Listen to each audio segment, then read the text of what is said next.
Magandang araw mga kapapsi. Ito nga pala ang ginagawa ko sa araw-araw. Ngayon ay araw ng Miyerkules.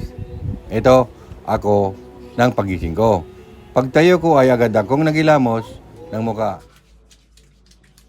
Magandang sikat ng araw mga kapapsi ngayon.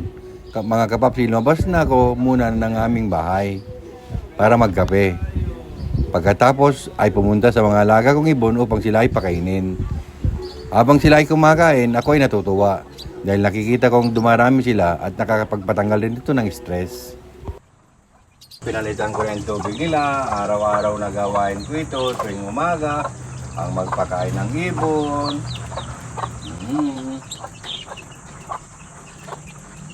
Ito, papakain ko na naman itong dalawang ibon na parakit.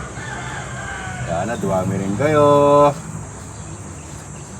Papalitan ko rin ng tubig. Pagkatapos ko naman pakain ng ibon, mga kapapsi, isusunod ko naman nilakad ang aming alagang aso na si Potchay sa Bilyaminay.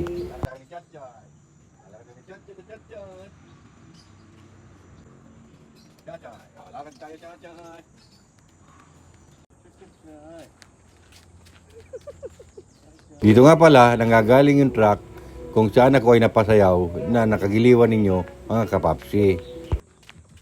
Sa aking pag-uwi, nilinisan ko naman ang aking mga motor. Itong itim ay si Raiders. At yung kulay blue naman ay si Sniper.